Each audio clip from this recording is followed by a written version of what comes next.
¿Qué tal, amigos? Hoy nos vamos a echar una excelente dinámica de entrevista propuesta por este muchacho.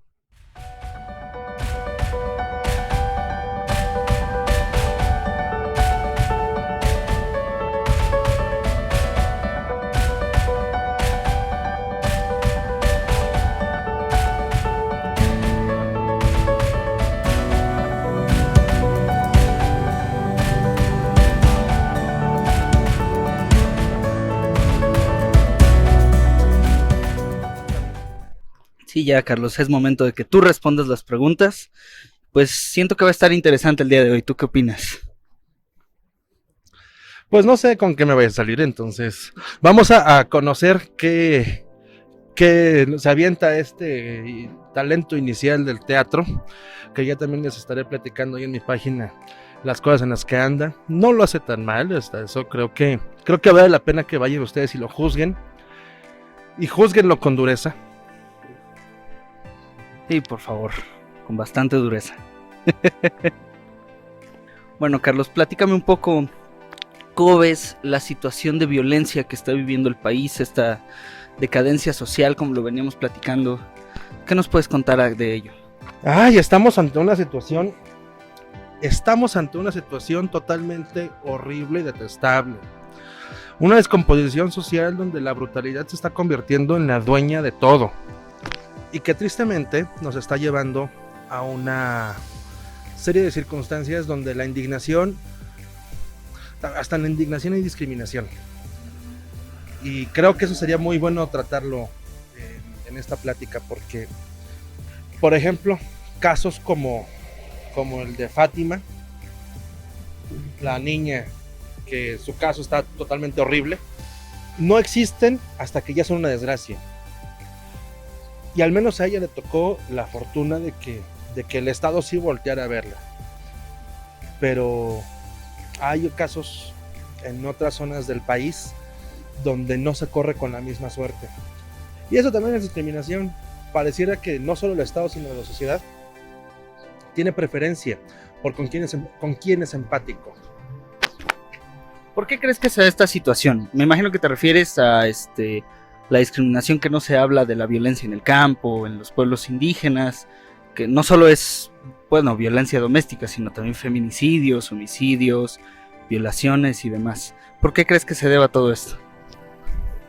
A ver, los medios de comunicación finalmente ven la nota y al lector como un producto. Nosotros solamente somos parte de su negocio, y al producto hay que darle un tratamiento y hay que hacer una estrategia de ventas de una manera en la que le reditúe al medio de comunicación, y el cliente, que también a su vez es producto, esté satisfecho.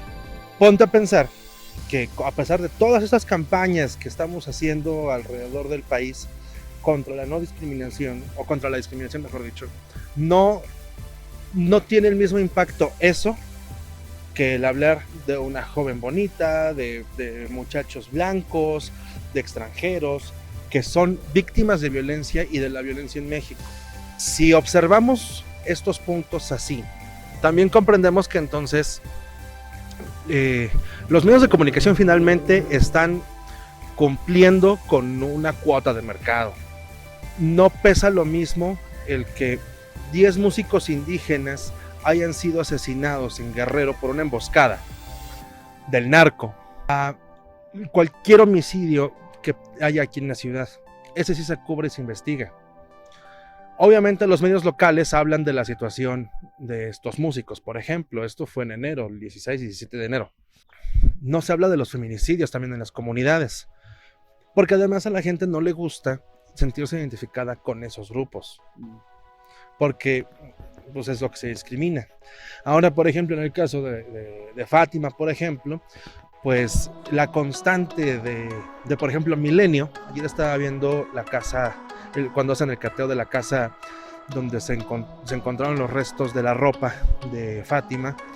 Bueno, la constante es resaltar que la colonia es de bajo recurso, que es violenta, que es de un extracto muy pobre, cultural y socialmente, económicamente. justificando que entonces estos actos de violencia están relacionados con el extracto social. Y bueno, en el caso del asesino de Cumbres, por ejemplo, pues no era una persona de ese mismo sector económico. En el caso de la niña Paulette, no fue lo mismo. Ajá. Ahora que se hace todo un movimiento mediático alrededor de Fátima, los medios de comunicación están cubriendo una nota de un caso que la ciudadanía quiere saber y quiere tener justicia al respecto, pero también resaltando es que estas son cosas que les pasan a los pobres.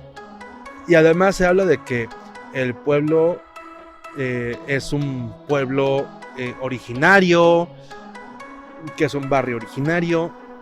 Vaya, es como volver a sectorizar la situación de que esto no son cosas que le pasen cotidianamente a los blancos, ni que hagan los blancos, o no es algo que hagan cotidianamente las personas que se encuentran en un sector económico, social más alto que la media del mexicano.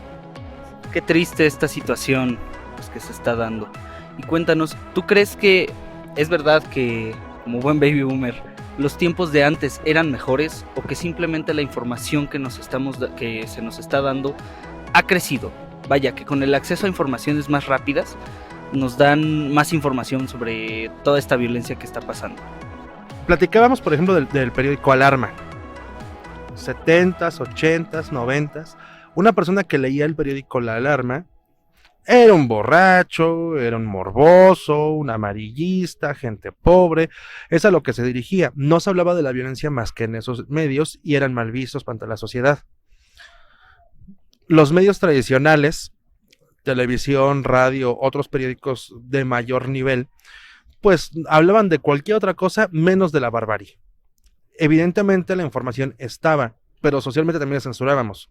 Generaciones como la tuya deciden traerlas al frente, y ahora con el apoyo de redes sociales ya no dependen de que un periódico les dé la información. Ustedes presencian, toman el teléfono, capturan y empiezan a transmitirlo y hablan de sus experiencias, y entonces empieza a hacer un ambiente donde se trae al frente, se visibiliza las circunstancias de violencia, en este caso que hay en todo el mundo. No creo que tiempos anteriores fueran mejores. Creo y estoy seguro que ahora hay menos miedo de traer al frente estos problemas, y la juventud principalmente es la que se está encargando de hacer esa parte. Vaya, pero esta valentía de exponer todos los problemas no se puede confundir con el amarillismo que se está teniendo por el ejemplo de la joven Ingrid Escamilla, que es horrible lo que hicieron con sus fotos. Creo que, por ejemplo, en su caso muy particular, eso solamente es algo que yo lo veo de esta manera, y tal vez no estén de acuerdo y no es necesario. Creo que no fue correcto el difundir las imágenes, pero al difundirlas había la responsabilidad ética de medios de comunicación de extraer un mensaje de sensibilización y no de amarillismo. Donde estaba el amarillismo no era en la imagen, sino en el manejo que se le da. En el caso, por ejemplo, de Ingrid, muy particular, nos muestra lo que pasa con otras tantas personas, hombres y mujeres en el resto del país, y nos lo muestra en crudo. O sea, esto es lo que está pasando con la cosificación del hombre, ¿no?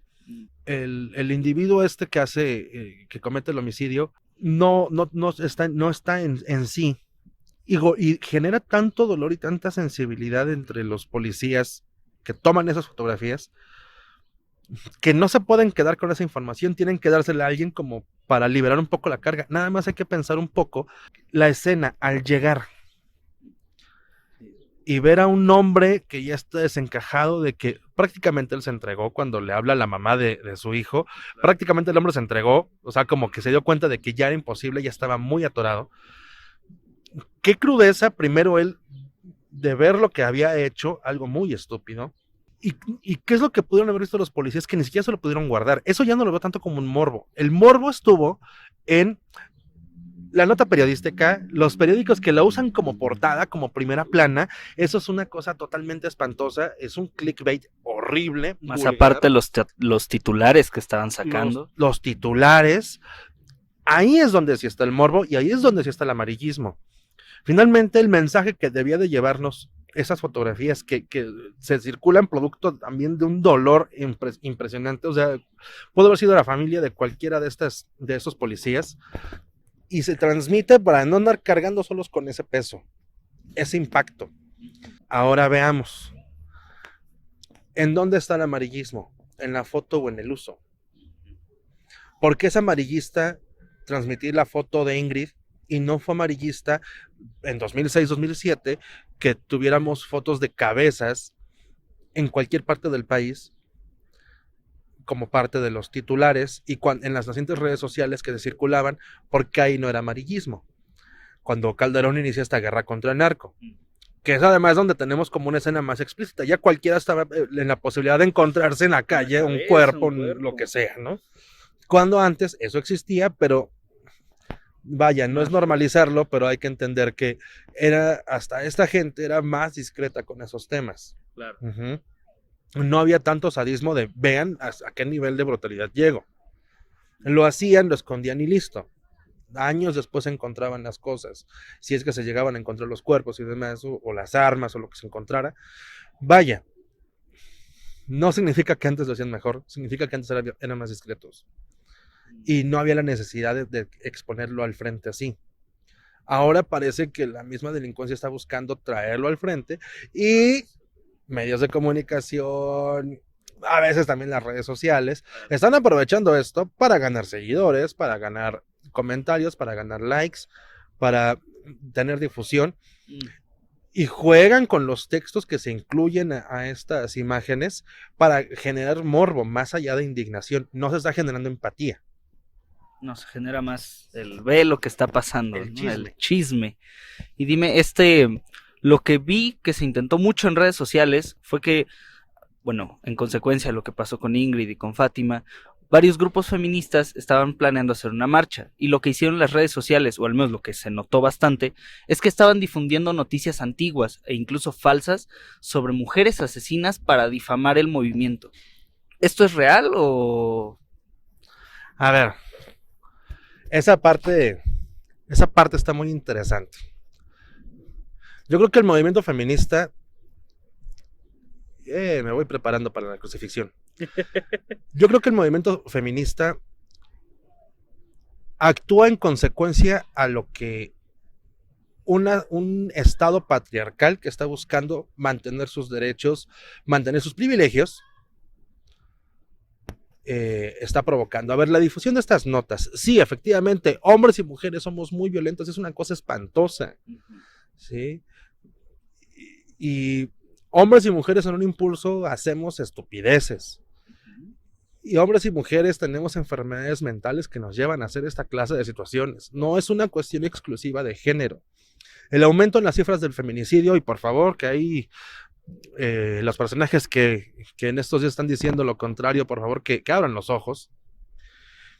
No hay un aumento en los feminicidios, efectivamente. Lo que pasa es que ahora se traen al frente. Ya no se están guardando. El punto es que al momento de traerlos al frente, más gente se indigna porque ya es como ver cuánta gente realmente está muriendo al día y por cuestiones de género.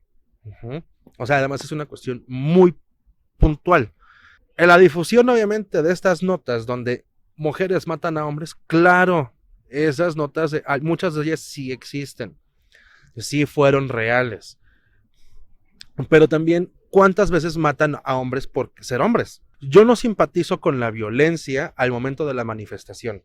Yo no simpatizo con ello. Sin embargo, no significa que porque yo no simpatice, las demás personas estén haciendo algo incorrecto. A mí no me gusta, yo no lo hago entonces. No me gusta hacer estas cosas, pues no las hago y ya, pues si tú las haces es tu problema. Asumirás la responsabilidad de tus actos, finalmente. Mas no se deslegitimiza.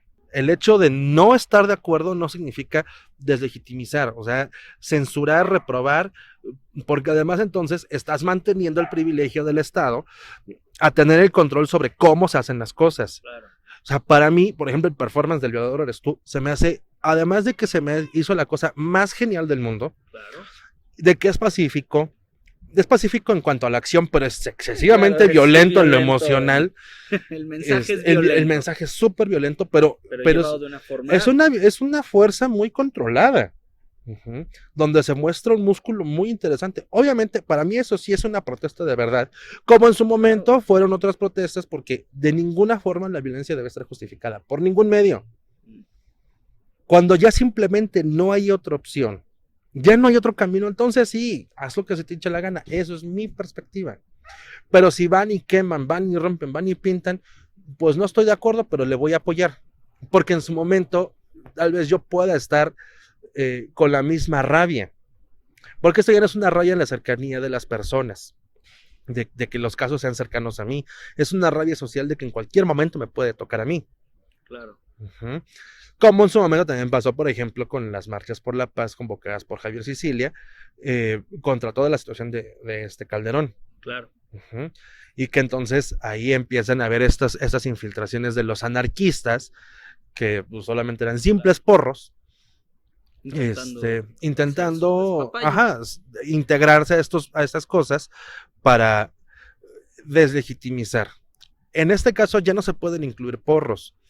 Si hay o no hay extremistas reales en el movimiento, separatistas, algo que eso sí hay que cuidar mucho, que realmente sean parte del movimiento y que estén actuando de una manera más violenta, bueno, yo no lamento puertas y ventanas. Yo lo que lamento es que para combatir violencia necesitamos recurrir a la violencia. Yo entiendo que tal vez el movimiento siente que ya ha agotado todos los recursos, pero si solamente estamos viendo a un solo camino y creemos que agotamos todos los recursos que están ahí, pues sí, entonces evidentemente vamos a tener una reacción primitiva como la que estamos teniendo. Claro. Como en su momento pasó también cuando los antipeña, fue muy primitivo que anduvieran ahí quemando, pintarrajeando, rompiendo, robando. No es la misma circunstancia y no son las mismas acciones, pero finalmente lo que no impera en ambos casos es la falta de razón. Ajá, no impera la razón. Y se entiende, pero ya como entonces el movimiento sí tiene naturalmente activistas y personajes que sí son violentos, que sí hacen esas cosas, ¿de qué otra forma entonces buscas voltear el movimiento para volver a separar? Ahí es donde digo, hay que tener cuidado con las separatistas dentro del movimiento feminista, porque dentro del movimiento no hay simpatía entre todas, entre todos los colectivos.